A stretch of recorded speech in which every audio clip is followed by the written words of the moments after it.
Buenos días.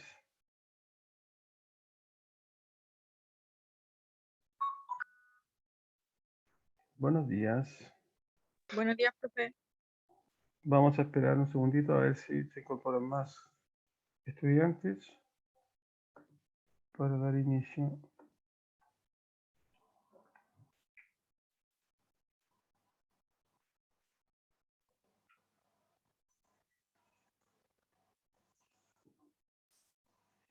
Mientras tanto, les solicito, por favor, que ingresen al chat, pongan su nombre, su apellido, para ir registrando la asistencia, por favor.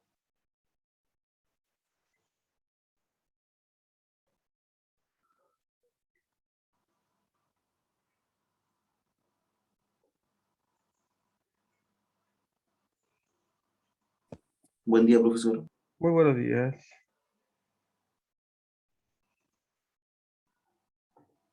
Ahí se vienen incorporando más compañeros. Hola, profesor, buenos días. Buenos días.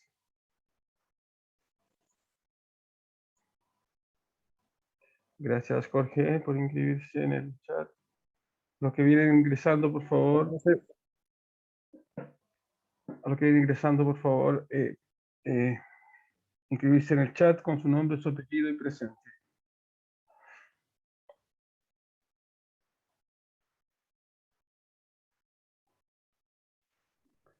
Muy bien.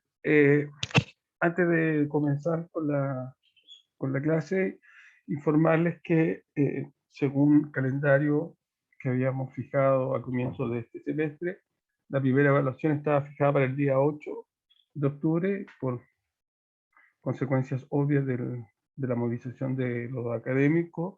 Esta evaluación se verá suspendida, o sea, se verá reagendada y la dejaríamos para el próximo viernes, es decir, para el viernes 22 de octubre.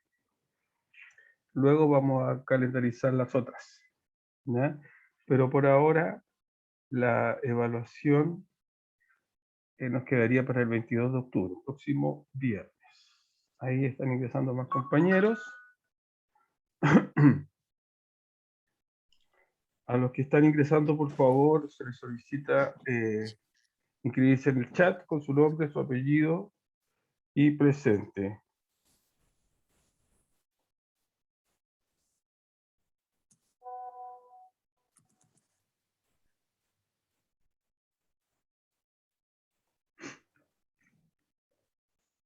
Muy bien. Vamos a ver.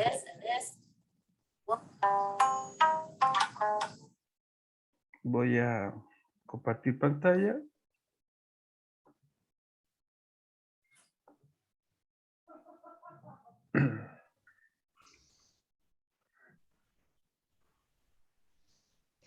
Perfecto. Lo último que estuvimos viendo fueron los estadísticos de tendencia central. Vimos la mediana, la media, la moda. Pero sucede que muchas veces cuando uno realiza un análisis descriptivo de un conjunto de datos asociado a una variable específica, la información no es completa solo con los estadísticos de tendencia central. Pues si bien estos valores, estos estadísticos me entregan la centralidad de los datos, lo que no me entrega es la dispersión o la variabilidad de los datos, ¿ya?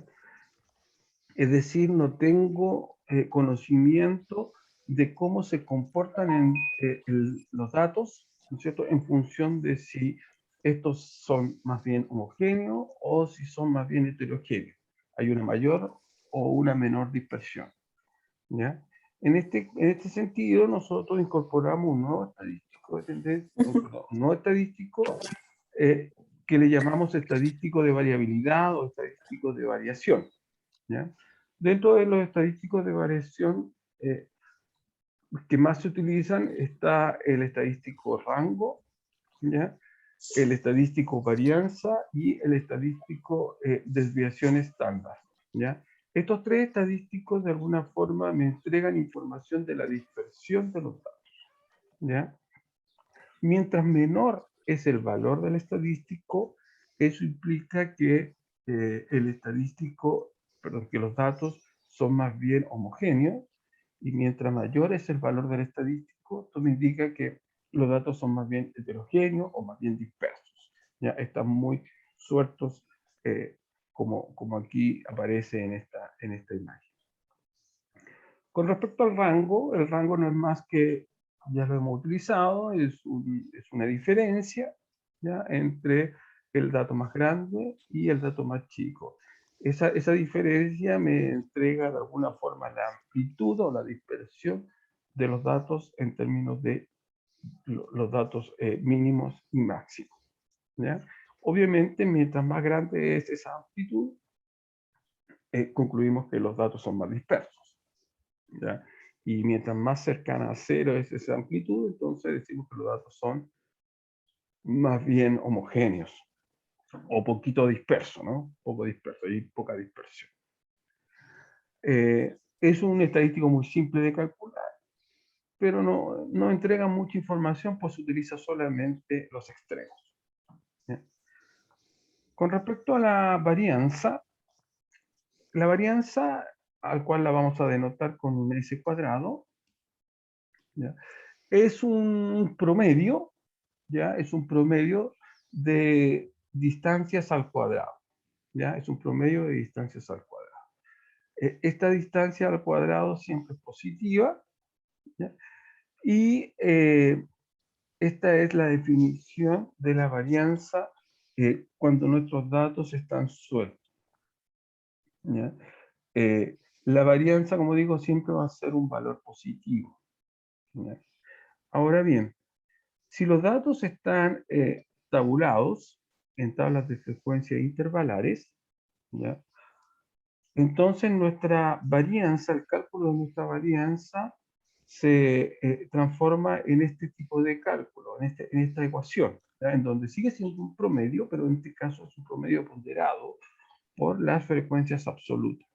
Es decir, hay una distancia al cuadrado entre la marca de clase y la media aritmética, y esa distancia al cuadrado, ¿no es cierto?, está ponderada por la frecuencia absoluta. En otras palabras, tengo una suma producto entre la distancia al cuadrado y la frecuencia absoluta. Ahora bien, si bien es cierto, la varianza es un estadístico bastante utilizado, tiene un problema fundamental. ¿Cuál es este problema?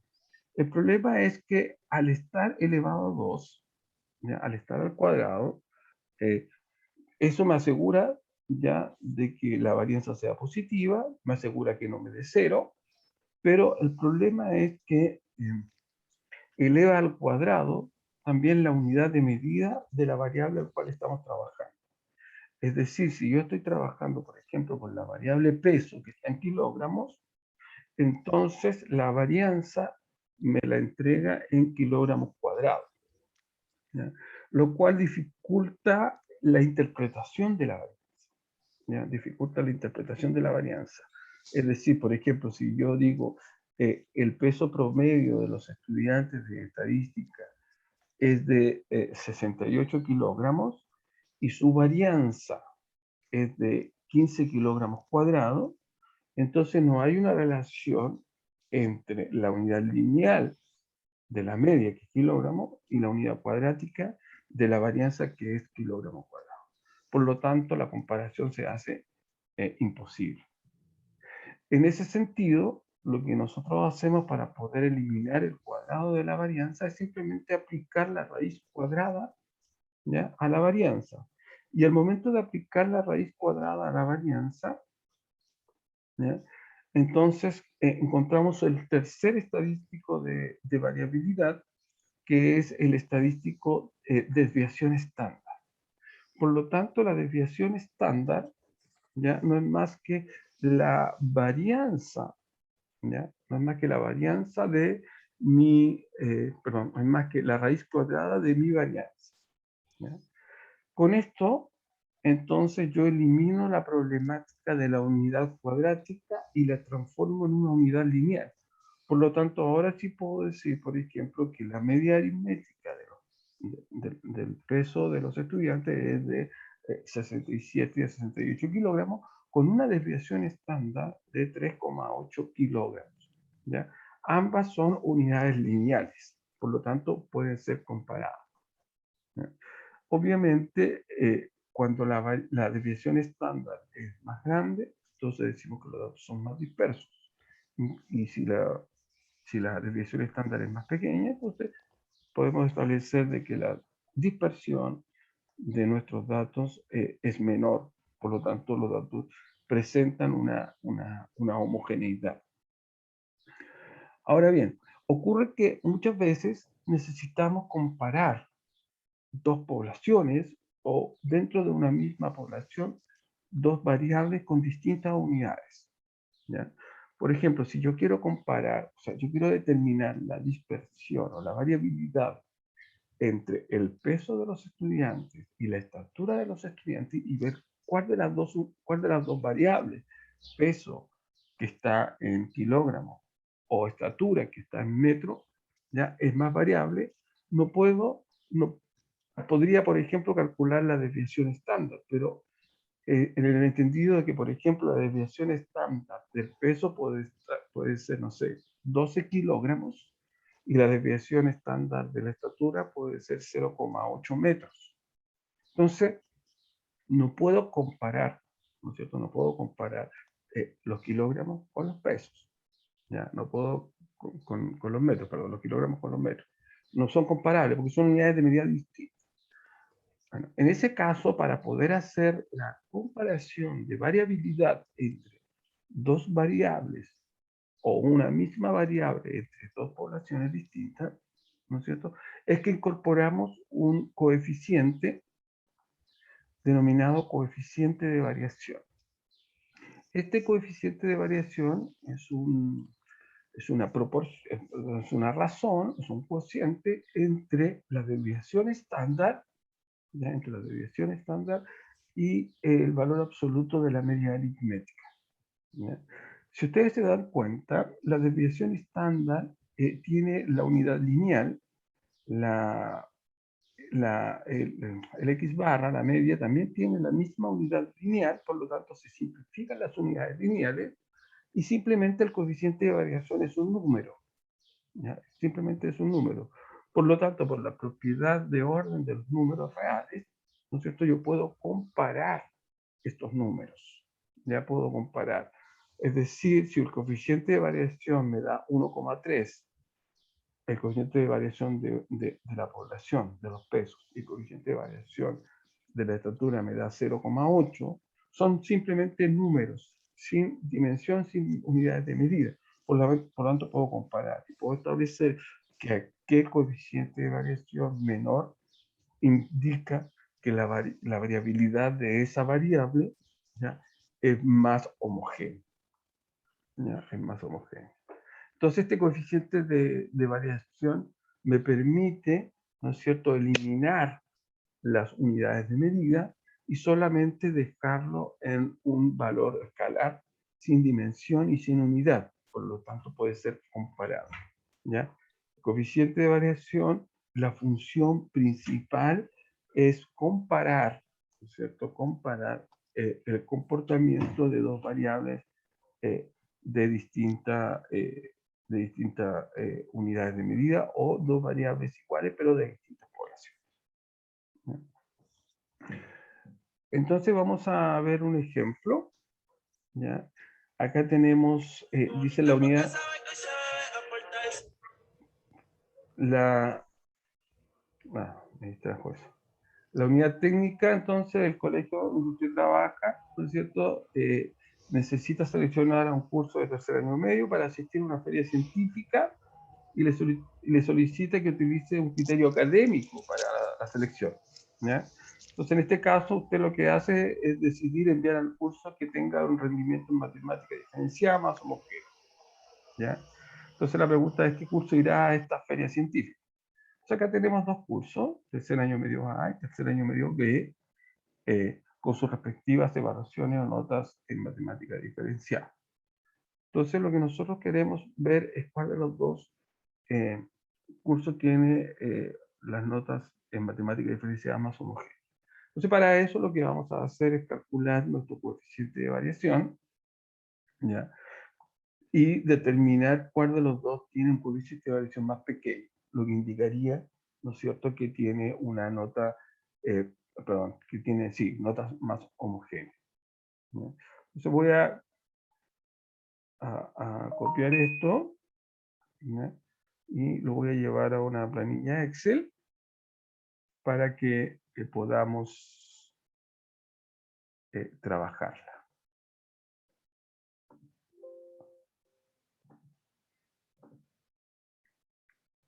Estoy en este momento copiando. Ahí sí. Entonces voy a dejar de compartir. Acá. Un momento. Voy a dejar de compartir. Y voy a compartir ahora mi planilla Excel. Ahí. Entonces aquí tenemos las notas del tercer año medio A, las notas del tercer año medio B. Yo voy a trabajar primero con el tercer año medio A. ¿Ya? Voy a trabajar con este curso. Lo que voy a hacer es copiar estas notas. Voy a volver acá. Entonces, lo primero que debo hacer es calcular la media, ¿ya? Calcular la media aritmética.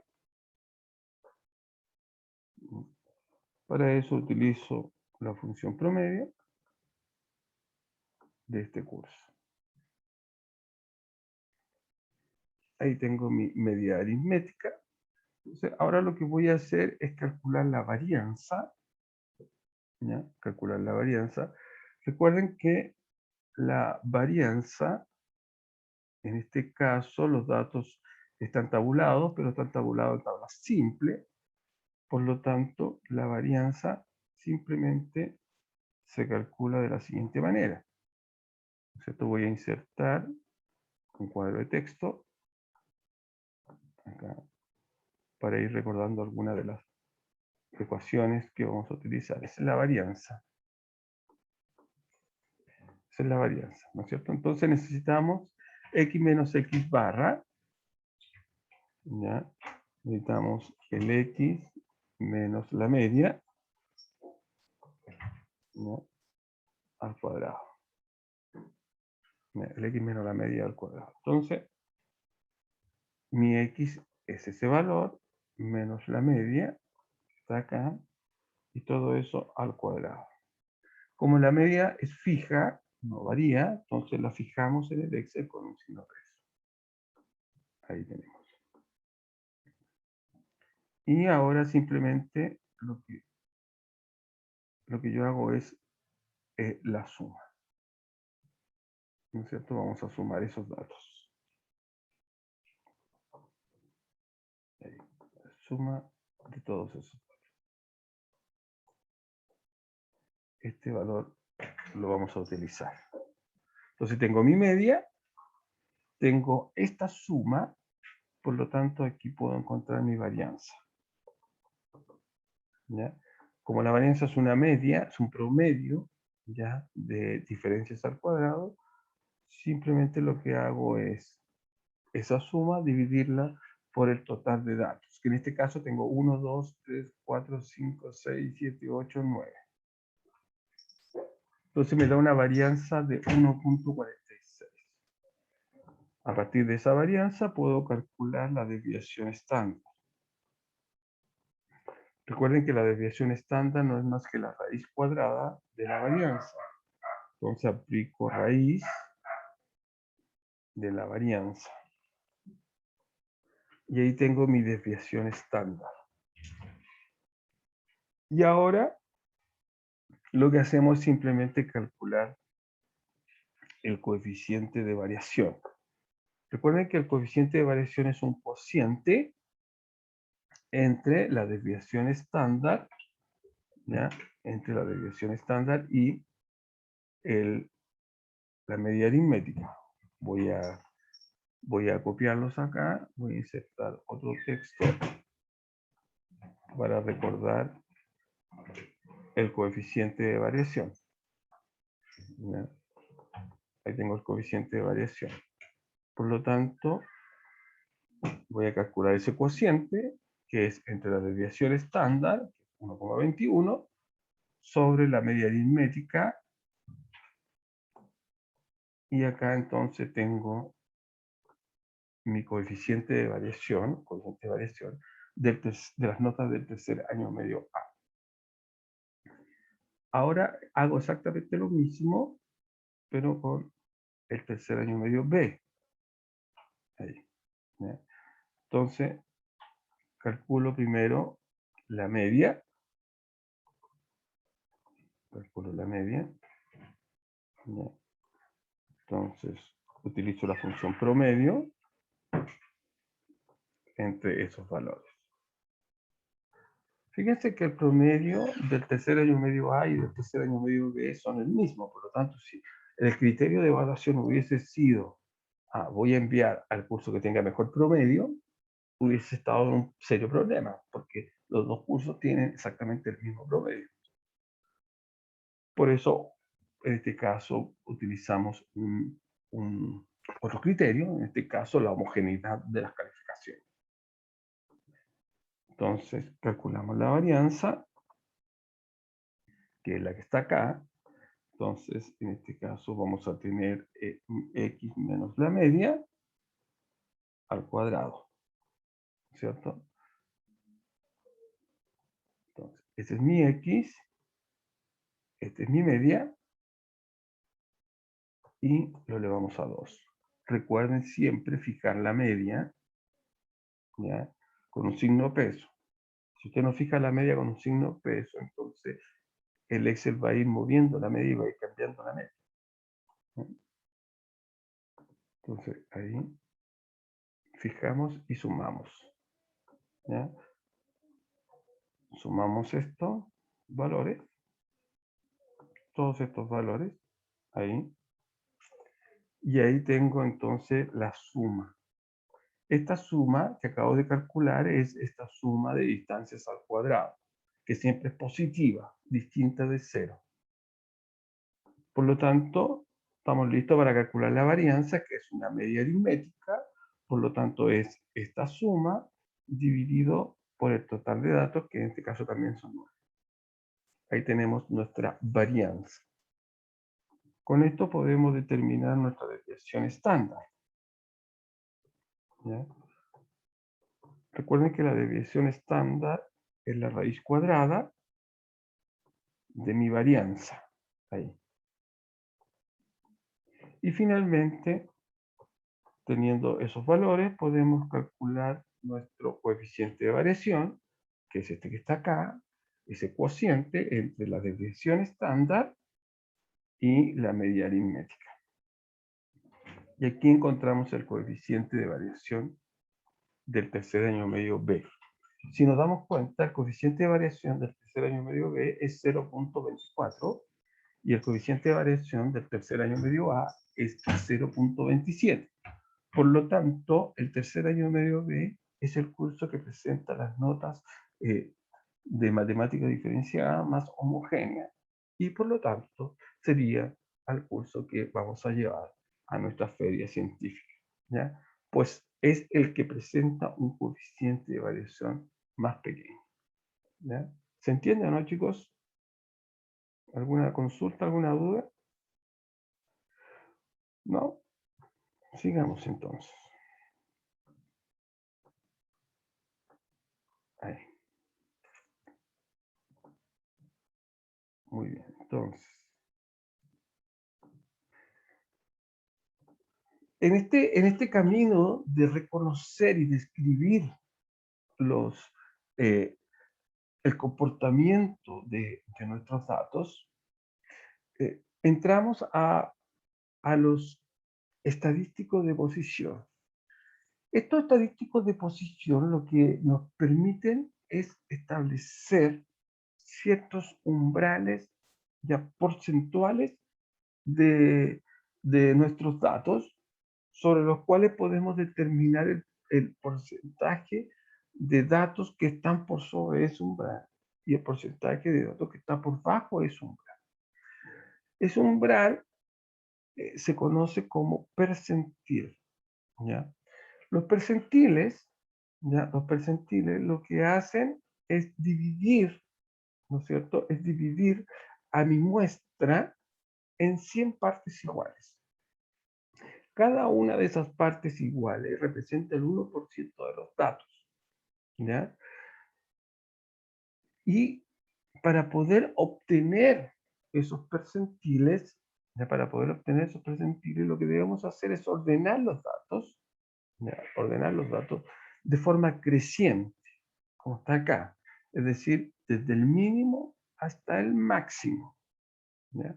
Y si nosotros queremos determinar el percentil késimo, el percentil sub k, que es este, por ejemplo, este es mi percentil késimo, entonces este valor umbral lo que hace es dejar por debajo este valor el k% de los datos y por sobre este valor el 100 menos k% de los datos, ¿ya? Es decir, por ejemplo, si yo estoy calculando el percentil 38, entonces el valor que yo encuentre en el percentil 38 va a ser el umbral, ¿ya? Y vamos a decir entonces que, supongamos que el percentil 38 sea 5. Entonces yo voy a decir de que el 38% de los datos, ¿no es cierto? El 38% de los datos es menor o igual que ese valor percentil, es decir, es menor o igual que 5. Y además establezco que el 62% de los datos, que son los 100 menos K, ¿no es cierto?, son mayores o iguales a ese valor, es decir, a 5. ¿No? Ahora bien, así es como nosotros debemos interpretar, ¿no es cierto?, debemos interpretar nuestro percentil, ¿ya? Nuestro estadístico de posición. ¿Cómo calcularlo? Existen varias maneras. Primero vamos a ver cómo calcular los percentiles si mis datos están sueltos, ya están en granel. Para eso vamos a seguir un algoritmo, ya, un algoritmo. Lo primero que debemos hacer dentro de este algoritmo, lo primero que debemos hacer es ordenar los datos de forma creciente, de menor a mayor, ¿ya? Una vez que ordenamos los datos, entonces lo que debemos hacer es encontrar la posición del percentil que andamos buscando. Supongamos que andamos buscando el percentil késimo, ¿ya? El percentil késimo. Entonces, nosotros debemos encontrar la posición, todavía no el percentil, sino la posición donde se encuentra ubicado el percentil késimo. Para encontrar esa posición, nosotros utilizamos esta igualdad. La posición va a estar definida como n-1k sobre 100 más 1, donde n es el tamaño de mi muestra y k es el percentil que andamos buscando, ¿ya? Una vez que ya encontré la posición del percentil, entonces lo que hago es encontrar aquellos datos xy y xj tal que xy es el primer dato menor a la posición P y xj es el primer dato mayor a la posición P. Una vez que ya encontré esos dos datos, el xy y el xj, lo que hago es calcular la distancia entre esos dos datos, ¿ya? Y para calcular la distancia simplemente lo que hago es restar. Al xj le resto el xy, es decir, al dato mayor le resto el dato menor. O sea, genero una amplitud. Ahora bien, este resultado de la distancia lo vamos a multiplicar por la parte decimal de la posición. Esta posición P me va a entregar un valor que puede ser entero o puede ser decimal. Si es entero, entonces la parte decimal sería 0. Pero si no es entero, la parte decimal, el número entero, por ejemplo, 3,8, ¿no es cierto?, tiene la parte entera que sería 3 y su decimal que sería 0,8. Entonces, ese decimal, 0,8, entonces yo lo tendría que multiplicar por esta distancia. Y ese valor resultante, ¿ya? Ese valor resultante lo voy a sumar al xy. Y de ahí voy a recién encontrar el percentil que ando buscando, ¿ya? Este es el algoritmo que nosotros vamos a seguir para encontrar el percentil késimo ¿ya? El percentil caésimo. Cuando mis datos estén sueltos, ¿ya? Por ejemplo, veamos un ejemplo acá. Me dice determinar el percentil 22 de los siguientes datos.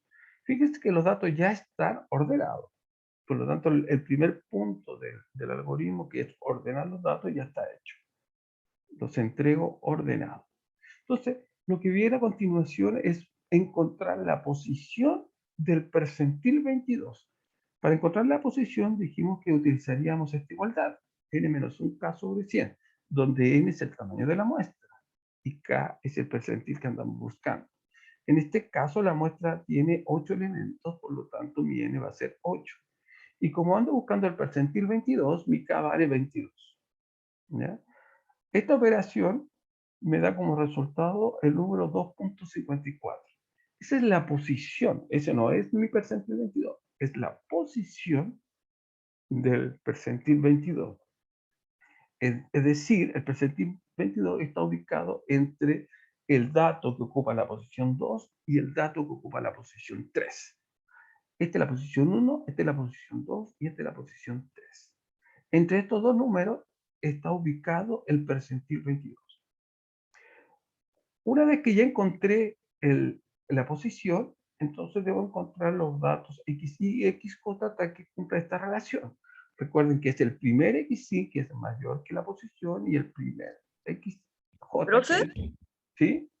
Una pregunta, ¿los datos tienen que estar ordenados de más chico a más grande? Sí, Porque no siempre... no, tiene que estar ordenado de forma creciente. Ya, profe. ¿Ya? Si obviamente los datos se lo entregan de forma desordenada, usted primero, lo primero que debe hacer es ordenar los datos. ¿Ya? A diferencia de cuando calculamos la media, ¿no es cierto? Que ahí uno podía ordenarlo de forma creciente o decreciente. Pero en este caso, cuando estamos calculando percentiles, tiene que necesariamente estar ordenado de forma creciente. Muy bien, entonces, ya que encontré la posición, encuentro los valores XY y XJ que cumple esta relación. Como el percentil 22 está en la ubicación 2.54, entonces está entre esta que es la segunda posición y esta que es la tercera posición. Por lo tanto, el XY vendría siendo el valor 3 y el XJ vendría siendo el valor 5. ¿Ya? Ahora bien, el siguiente paso es calcular la distancia entre esos dos valores. En este caso, lo que nosotros necesitamos hacer es calcular la distancia entre el 3 y el 5. ¿Ya? Por lo tanto, simplemente hacemos esa diferencia y esa distancia me daría 2. ¿Ya? Esa distancia me da 2. Ahora, lo que debemos hacer es calcular, ¿no es cierto? Calcular esa multiplicación entre la parte decimal, ¿ya?, de la posición y la distancia. ¿Ya? Entonces, la parte decimal de la posición sería 0.54 y eso lo vamos a multiplicar por la distancia, que es 2. Ese producto me da 1.08. 1.08. Finalmente, entonces, el percentil caésimo, en este caso el percentil 22, ¿ya? Percentil 22, sería igual a ¿quién? Al XY más el resultado anterior se le suma al XY. Por lo tanto, sería el XY, que sería 3, más el resultado de este producto, 1.08. Es decir, 4.08. Por lo tanto, el percentil 22, ¿ya?, el percentil 22 de este conjunto de datos sería el valor 4.08. ¿Ya? Ahí, 4.08. ¿Cómo interpreto ese valor? ¿Cómo interpretamos ese valor? Bueno, lo que podemos decir es de que el 22% de los datos, ¿ya? El 22% de los datos es menor o igual que 4.08 y el 78% restante, ¿ya?, y el 78% restante es mayor o igual que 4.08. Ahora bien, si los datos están tabulados, entonces el cálculo de los percentiles se transforma en resolver esta igualdad. ¿Ya? En resolver esa igualdad. Si ustedes se pueden dar cuenta, esa igualdad es exactamente la misma que para el cálculo de la mediana. Con la diferencia que en el cálculo de la mediana, esta expresión, que aquí es nk sobre 100, era n medio. Y tiene sentido. ¿Por qué? Porque la mediana coincide con el percentil 50. El percentil 50, es decir, aquel valor que deja por debajo el 50% y por sobre el 50%, coincide con la definición de mediana. ¿Ya? Por lo tanto, para el caso de la mediana, el K vale 50. Y si simplificamos, esto me quedaría n medio. Por eso, en el caso del cálculo de la mediana, utilizamos n medio. Pero esta es la fórmula general para cualquier percentil. ¿Ya? Para cualquier percentil. Al igual que en el caso de la mediana, para poder encontrar el límite inferior, primero debemos determinar en qué clase de nuestra tabla de frecuencia intervalar se encuentra el percentil caesivo. ¿Ya? ¿En qué clase se encuentra el percentil caesivo? Ahora bien, los estadísticos de posición, ¿ya? El genérico son los percentiles, pero a partir de los percentiles yo puedo definir algunos casos particulares, ¿ya? Algunos casos particulares, como los deciles. Los deciles lo que hacen es que mi muestra la dividen en 10 partes iguales. Cada una de esas partes iguales representa el 10% de los datos, ¿ya? Por lo tanto, hay una relación directa con los percentiles, pues el decil 1 coincide con el percentil 10, el decil 4 coincide con el percentil 40. ¿Ya? Por lo tanto, el decil que le llamamos D sub K es un caso particular del percentil. Lo mismo ocurre con los quintiles. Los quintiles lo que hacen es dividir a mi muestra en 5 partes iguales. Y cada una de estas porciones representa el 20% de los datos. ¿Ya? Por lo tanto, existe también esa relación. Es decir, que el quintil 1 representa o es equivalente al percentil 20. El quintil 3, entonces, es equivalente al percentil 60. De igual forma, están los cuartiles. En este caso, lo que hacen los cuartiles es dividir a mi muestra en 4 partes iguales. Cada una de estas porciones representa el 25% de los datos. Por lo tanto, el cuartil 1 es equivalente al percentil 25. El cuartil 2 es equivalente al percentil 50 y, como ya vimos, es equivalente a la mediana. Y el cuartil 3 es equivalente al percentil 75. ¿Bien? Por lo tanto, yo puedo calcular percentiles, cuartiles, deciles o quintiles. Todas se interpretan de la misma manera y todos se calculan de la misma manera. ¿Ya? Pues estos estadísticos son un caso particular de los percentiles. Muy bien. Nos queda menos de un minuto. Entonces voy a solicitar que por favor los estudiantes que no han ingresado al chat puedan ingresar, pongan su nombre, su apellido y presente. Y además, recordarle a quienes ingresaron más tarde que la evaluación que estaba fijada para el día 8, que ya pasó, queda fijada para el próximo viernes. Ya, para el próximo viernes, que es 22 de octubre. Los contenidos de esa evaluación van a ser hasta lo que veamos el lunes. ¿Ya? En nuestra clase del día lunes vamos a ver la última para la evaluación del día viernes. Muy bien. Si no hay preguntas, si no hay consultas, quedaríamos hasta aquí, pues se nos va a cortar el Zoom. Muy bien, chicos. Quedamos hasta aquí entonces y nos vemos. Si